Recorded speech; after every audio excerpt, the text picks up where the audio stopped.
तो दोस्तों कैसे आप लोग उम्मीद करते हैं अच्छे होंगे। देखिए बिहार एसएससी इंटर लेवल का ये देखिए एसपीडी का स्पेशल साइंस का बुक आया हुआ है, जो कि इसमें टोटल साइंस के प्रश्न दिए हुए चैप्टर वाइज।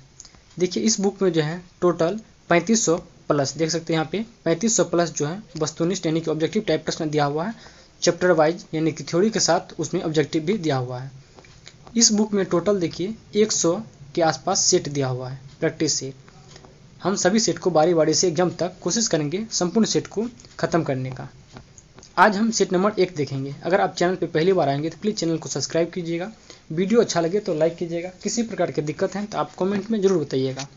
तो देख सकते हैं ये जीव विज्ञान का यानी कि बायोलॉजी का टॉपिक है। इसमें जो है सबसे पहले देखिए बायोलॉजी का एक पेज में जो है इससे बायोलॉजी के एक चैप्टर का कुछ थ्योरी दिया हुआ है, और अगले पेज में जो है इससे रिलेटेड हर एक सेट में जो है 35 से 40 प्रश्न के आसपास ऑब्जेक्टिव टाइप एक सेट में दिया हुआ है। हम बारी बारी से सभी सेट को देखेंगे। तो देखिए बिना किसी देर के आज के पहला सेट का पहला नंबर प्रश्न को देखते हैं। पहला प्रश्न में दिया हुआ देखिए, माइटोकॉन्ड्रिया की खोज किसने की थी? माइटोकॉन्ड्रिया की खोज किसने किया था? ये किया था आपको अल्टमैन ने। इसका आंसर ऑप्शन नंबर ए बिल्कुल करेक्ट हो जाएगा। अगला प्रश्न, प्रोटोजोआ संघ के जंतु कौन है? इनमें से कौन सा ऑप्शन है जो प्रोटोजोआ संघ के अंतर्गत आते हैं? तो ये हो जाएगा आपको अमीबा, यूग्लिना, प्लाज्मोडियम, ये सभी हो जाएंगे।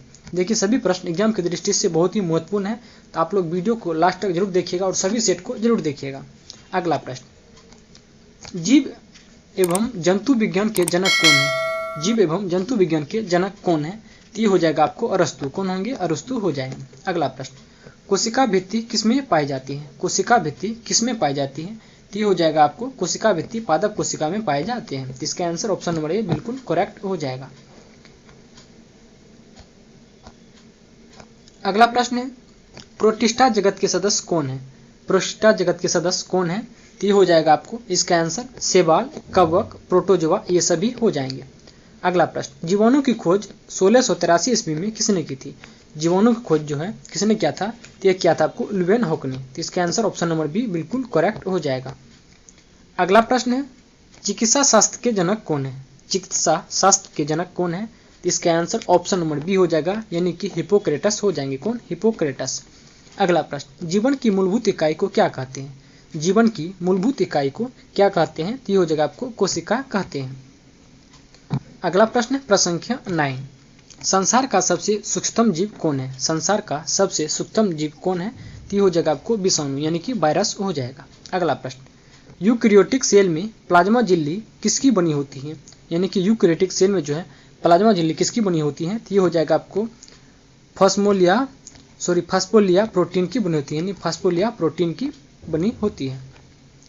अगला प्रश्न, कोशिका झिल्ली किससे बनी होती है? कोशिका झिल्ली जो है ये किससे बनी होती है? तो ये हो जाएगा आपको लिपिड और प्रोटीन से बनी होती है। तो इसका आंसर क्या आ जाएगा? ऑप्शन नंबर डी बिल्कुल करेक्ट हो जाएगा।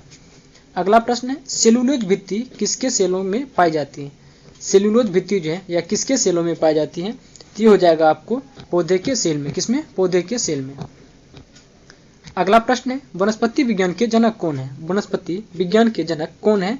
तो ये हो जाएगा आपको थियोफ्रैक्टस। कौन सा? थियोफ्रैक्टस हो जाएंगे। अगला प्रश्न है, कोशिका का श्वसन केंद्र कौन है? कोशिका का श्वसन केंद्र कौन होता है? तो ये होता है आपको माइटोकॉन्ड्रिया। कौन होता है? माइटोकॉन्ड्रिया होता है। अगला प्रश्न है देखिए, कोशिका का अध्ययन को क्या कहलाता है? कोशिका के अध्ययन क्या कहलाते हैं? तो इसका आंसर हो जाएगा आपको देखिए 15 नंबर में इसका आंसर ऑप्शन नंबर ए हो जाएगा, यानी कि कोशिका का अध्ययन को क्या कहा जाता है? तो साइटोलॉजी कहा जाता है। अगला प्रश्न, जैव विकास को सर्वप्रथम किसने समझाया? तो इसका आंसर ऑप्शन नंबर बी हो जाएगा आपको लेमार्क ने। किसने? लेमार्क। अगला प्रश्न है, जीवधारियों के वर्गीकरण के अध्ययन क्या कहलाता है? इसका आंसर ऑप्शन नंबर सी हो जाएगा आपको टेक्सोनोमी। क्या कहलाता है? टेक्सोनोमी। अगला प्रश्न, जीव विज्ञान शब्द का प्रयोग सर्वप्रथम किसने? तो इसका आंसर ऑप्शन नंबर बी हो जाएगा आपको लेमार्क तथा टेविनेरस ने किया था। कौन? टेविनस ने। अगला प्रश्न है, कौन सा जीव मुनेरा जगत में शामिल नहीं है? तो इसका आंसर हो जाएगा आपको ऑप्शन नंबर डी कवक। कौन हो जाएगा? कवक हो जाएगा। अगला प्रश्न, विषाणु किस जगत में शामिल किए जाते हैं? तो इसका आंसर ऑप्शन नंबर डी हो जाएगा, यानी कि इनमें से किसी में नहीं। अगला प्रश्न है प्रश्न संख्या 21, 5 जगत वर्गीकरण प्रणाली प्रस्तुत करने वाली वैज्ञानिक कौन था? तो इसका आंसर ऑप्शन नंबर डी हो जाएगा आपको इक्वेटर। कौन सा? इक्वेटर हो जाएगा, इक्वेटर। अगला प्रश्न है, कोशिका का ऊर्जा घर कौन कहलाता है? कोशिका का पावर हाउस किसे कहा जाता है? ये कहा जाता है आपको माइटोकॉन्ड्रिया को। अगला प्रश्न है, किस वैज्ञानिक ने जीव द्रव को जीवन का भौतिक आधार कहा है? तो ये कहा कौन सा वैज्ञानिक? ये कहा था कौन सा? हेक्सेल ने। कौन? हेक्सेल ने कहा था। अगला प्रश्न है, कोशिका सिद्धांत को किसने प्रतिपादित किया? कोशिका सिद्धांत को किसने प्रतिपादित किया है? तो ये किया है आपको स्लाइडन एवं स्वान ने। किसने? स्लाइडन एवं स्वान। अगला प्रश्न है, प्रश्न संख्या 25, मानव शरीर में पाई जाने वाली सबसे छोटी कोशिका कौन है? यानी कि मानव शरीर में पाई जाने वाली सबसे छोटी कोशिका कौन है? तो हो जाएगा आपको शुक्राणु हो जाएगा। कौन? शुक्राणु। अगला प्रश्न है, शरीर में पाई जाने वाली सबसे बड़ी कोशिका कौन है? शरीर में पाई जाने वाली सबसे बड़ी कोशिका कौन है? तो हो जाएगा आपको अंडाणु हो जाएगा। कौन? अंडाणु। अगला प्रश्न देखते हैं, प्रश्न संख्या 27।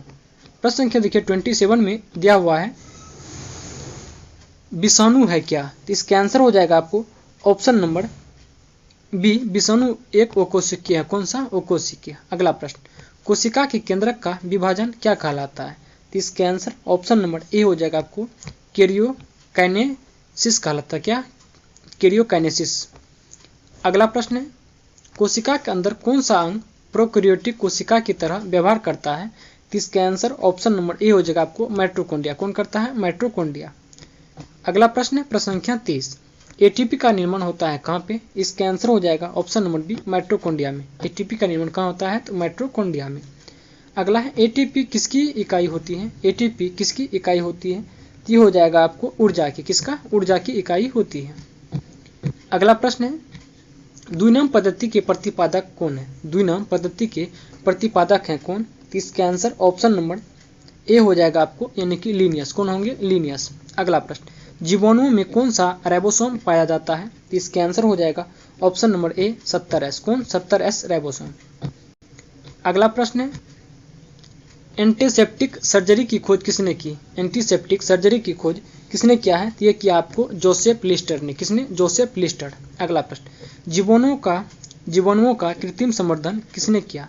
तो इसका आंसर ऑप्शन नंबर ए हो जाएगा आपको रॉबर्ट कोच ने। किसने? रॉबर्ट कोच ने किया है। अगला प्रश्न है, दूध में पाया जाने वाला जीवाणु है कौन?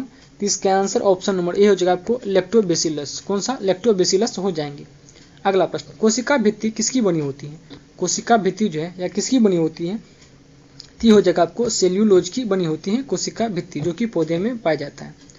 अगला प्रश्न है, क्रेबस चक्र होता है कौन? तो इसका आंसर ऑप्शन नंबर डी हो जाएगा, यानी कि माइटोकॉन्ड्रिया में। क्रेबस चक्र होता है किसमें? माइटोकॉन्ड्रिया में। अगला प्रश्न है, पादप कोशिकाओं का बाहरी आवरण क्या कहलाता है? तो इसका आंसर ऑप्शन नंबर ए हो जाएगा आपको कोशिका भित्ति, यानी पादप कोशिका के बाहरी आवरण को कोशिका भित्ति कहा जाता है। आज की सीट का देखिए लास्ट प्रश्न है, हरा प्रोटोजोआ के रूप में भी जाना जाता है किसे? तो इसका आंसर हो जाएगा ऑप्शन नंबर डी, यूग्लिना को। किसे? यूग्लिना को जाना जाता है।